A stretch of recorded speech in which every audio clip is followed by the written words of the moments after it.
Welcome back to the Ask Pastor John podcast. We're going to end the week with a simple question, and often the best ones are. Pamela Kahn, a listener to the podcast, simply asks this: Pastor John, what is worship? Let's start with the inner essence of worship and then work out to the more public expressions of worship services or daily acts of love, which Paul calls our spiritual worship. The reason I make the distinction between the inner essence of worship and the external expression of it is because I think Jesus did in Matthew 15:8. This people honors me with their lips, but their heart is far from me. In vain do they worship me. So for Jesus, worship amounts to zero. That's what vain means. In vain they worship me. Zero. It's not worship. It's a zero worship. It's zero if there's no heart dimension to it.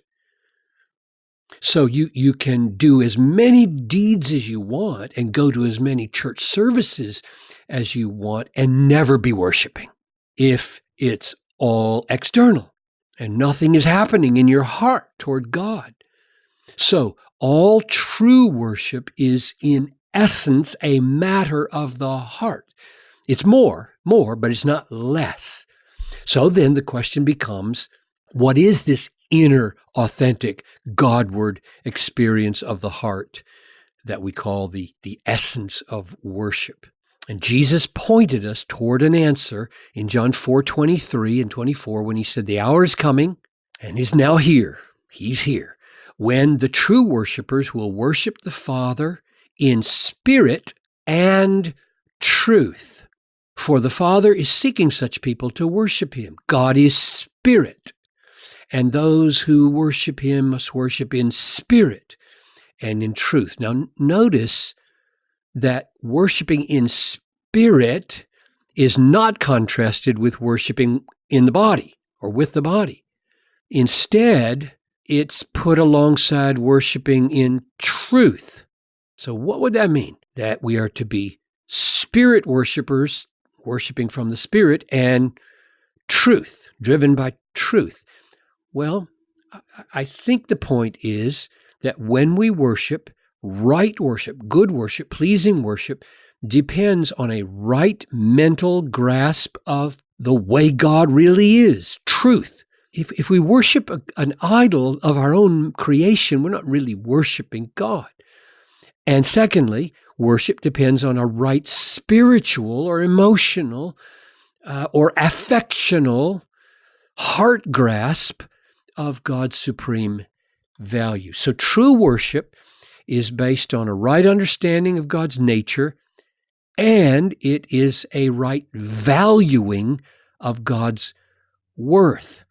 And of course, his worth is infinite. And thus, true worship is a valuing or a treasuring of God above all things. That'd be the closest I'm going to give to a definition, I suppose. True worship is a valuing or a treasuring of God above all things. So the inner essence of worship is the response of the heart to the knowledge of the mind when the mind is rightly understanding God and the heart is rightly valuing God.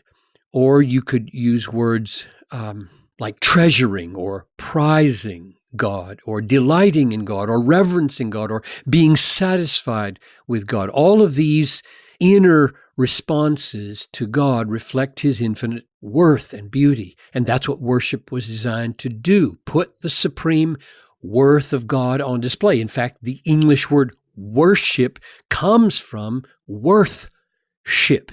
That is, worship is showing, displaying the worth of God. So we worship God authentically when we know him truly and treasure him duly. Then the word worship refers to that valuing, that inner valuing becoming visible in the world in two basic ways in the New Testament. One is acts of the mouth, acts of praise and repentance in worship services or small group gatherings. And the other is acts of love with the body and the hands and the feet, acts of love that show the supreme value of God by what we're willing to sacrifice for the good of others. And I get those two things from Hebrews chapter 13, verses 15 to 16. Listen to this amazing summary. It says, through him then, through Christ, let us continually offer up a sacrifice of praise to God. That is, the fruit of lips that acknowledge his name. Do not neglect to do good, to share what you have, for such sacrifices are pleasing to God. So those two verses begin and end with the term sacrifice. And of course, the sacrifice is an echo from the Old Testament sacrifices, which was the center of the worship and was to display the value of God as we gave up a bull or a goat and showed that God is precious to us and we value his redemption that comes to us through the sacrifice and now through the sacrifice of Christ. So through Christ, two things become worshipful sacrifices in our life. The fruit of lips that acknowledge his name, that's worship services and singing and praying and repenting and confessing. And secondly, the fruit of deeds. Don't neglect to do good. Share what you have. Such sacrifices are pleasing to God. So both of those are acts of worship. You see it again in Romans 12:1. I appeal to you, therefore, brothers, by the mercies of God, present your bodies as a living sacrifice, holy and acceptable, which is your spiritual service of worship. So all of our bodily life, done in love for others and in reliance upon God, display the worth of God above all things and make us worshipers in our daily life. So here's my summary.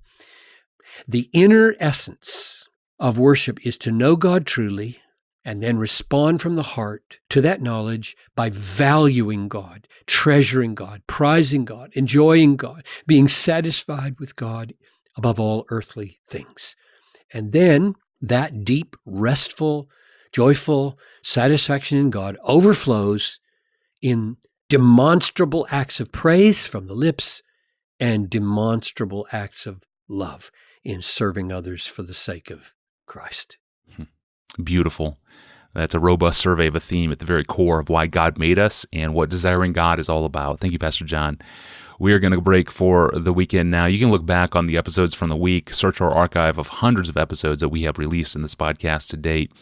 And you can download our podcast app, subscribe to it, or even send us a precise question of your own. Go to desiringgod.org/ask Pastor John.